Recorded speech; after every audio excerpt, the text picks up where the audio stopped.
Would the Lions really move on from this core player and trade him? And what would they get? And would it make sense? We'll get to that in a few minutes. Following up on that story that we opened this hour on with the Lions and the NFLPA report card grades, I just want to run them down so people know these are players grading their own organizations on a variety of topics here. Treatment of families, B+. Home game field, B-. Food and dining area, B. Nutritionist dietitian, A-. Locker room, A. Training staff, A-. Or training room, rather, A-. Training staff, B+. Weight room, A. Strength coaches, A. Position coaches, A-. Offensive coordinator, C-. Oh. Defensive coordinator, B. Special teams coordinator, A. Team travel, B. Head coach, A. General manager, A. Team ownership, A. So a couple things here that stand out to me. One is training room, A-. Training staff, B+. Strength coaches, A. This is important because of the text that we get all the time. Lions need a new strength and conditioning coach, or the Lions need new trainers. With all the injuries, invariably, we get the text that it's strength and conditioning is the problem. That happens every time a Lion gets injured, the texts come in. The players themselves give the training room an A-, the training staff a B+, the strength coaches an A. So pretty good grades. It would be insightful if they didn't get good grades. Right, but is it insightful about the field? Well, that is, the field got a B-. And I wonder why that is. Now, that's a good point. Is there something going on at Ford Field that might be the issue? Well, it's an artificial surface, and it's way harder than it is on grass. So there are, studies that the NFL does studies, and they don't seem to indicate a whole lot of difference with injuries, but there are just some things that look like it's common sense. You know, depending on the field that you're at, some fields might be harder than others. But if that surface is harder, which it is harder than grass, you know, grass can give a little bit. Yeah. And I go back to this test I saw a couple of years ago where they would like drop, say, a bowling ball from 6 feet up. They would drop it on the ground, and you'd see if when it hit the grass, it would like kind of sink into the grass. It wouldn't bounce much at all.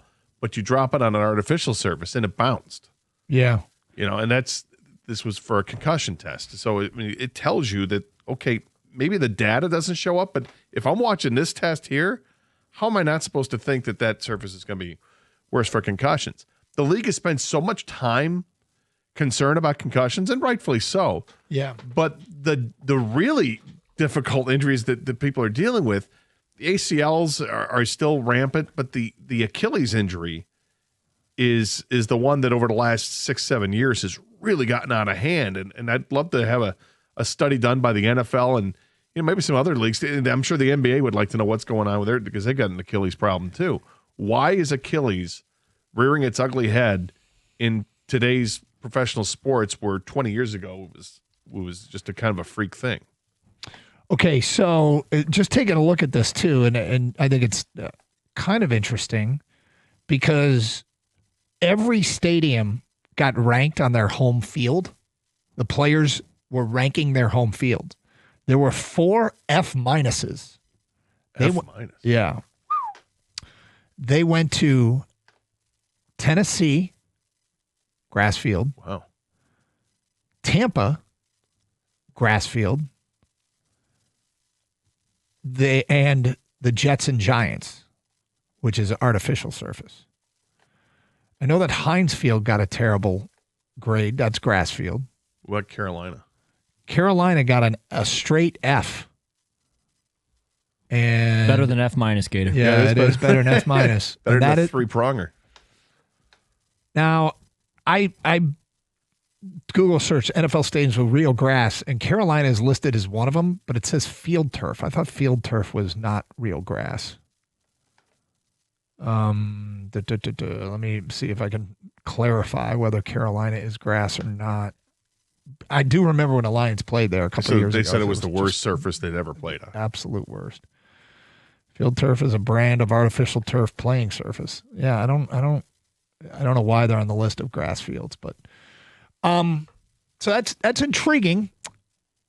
The C- for the offensive coordinator. That is the players basically saying they thought John Morton was a problem. Which I guess this isn't a huge stunner. No. I mean, the guy got fired. I mean, yeah, obviously you get he didn't get fired. He got demoted, and then maybe he did get fired. You get into the C range, and I think it speaks volumes of it. I find it interesting that Campbell gets an A. I thought that would say the assistant coaches, they get an A, but the defensive coordinator, Kelvin got a B. Yeah. It's not a ringing endorsement. It's also not condemning the man either. It's almost like the players, and we still need to see a little more. Yeah. Let's see what we got. We understand we had injuries. Okay. So maybe that's another reason why they run it back. We'll see. 248-539-9797. Back to your phone calls in a moment. ESPN put together a list of the players most likely to be traded and ranking the top 15 trade candidates. Number 8 on the list, Sam LaPorta, tight end, Detroit Lions. It's done by Dan Graziano. He says the Lions have 4 2023 draft picks they want to extend. LaPorta, Gibbs, Jack Campbell, and Branch. And there are people around the league who wonder whether they'll be able to get all those deals done or they'll have to trade someone. Even if the Lions can't extend LaPorta, I think the odds of them trading him are extremely thin as Detroit sees itself in a winning window. But he did put him on this list. Why put him on the list if you think it's I don't know. But oh, that's right. Clickbait. Gotcha. Yeah. Well, I clicked. If they were to seriously consider this, what do you get for Sam LaPorta? And coming off an injury, I don't think you get what you need to get back to make it worthwhile.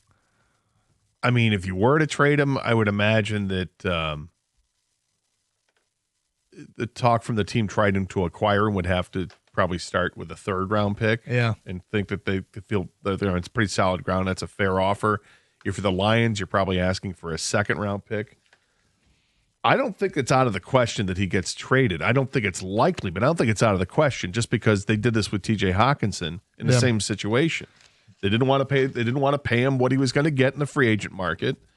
And okay, now here it comes with this guy, and Sam LaPorta has been better for the Lions than Hawkinson was, and Hawkinson was very good for the Lions. But LaPorta's had a couple of great seasons with his team, and obviously has this great rapport with the quarterback.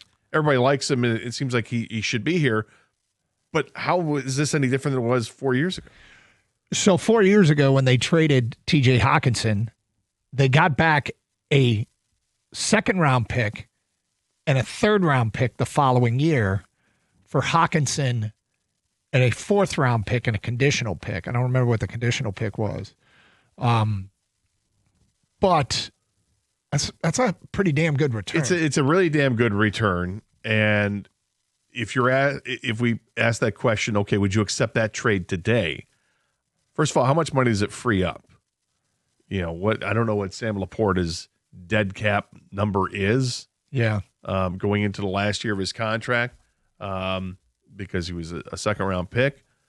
But the return of a 2nd and 3rd-round pick while sending a 4th pick and a conditional, probably a later-round pick, that sounds like a pretty good return. It actually does. The problem is the Lions have no tight ends.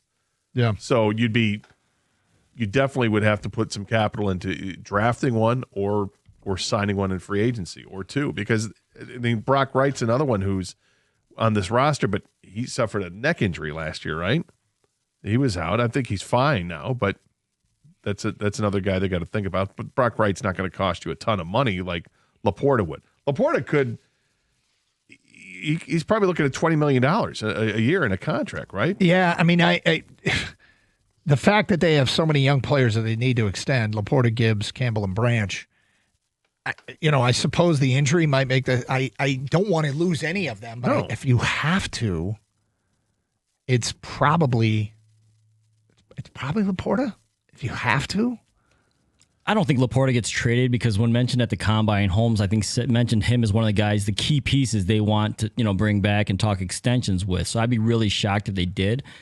But if they were to trade LaPorta, one, this becomes like their strategy. They just don't pay tight ends because the Hawkinson thing, that's a great return, by the way. But also, don't forget, they saved on the extension. They didn't want to pay the guy. They knew he was going to get a huge extension, and the same thing's going to happen with LaPorta.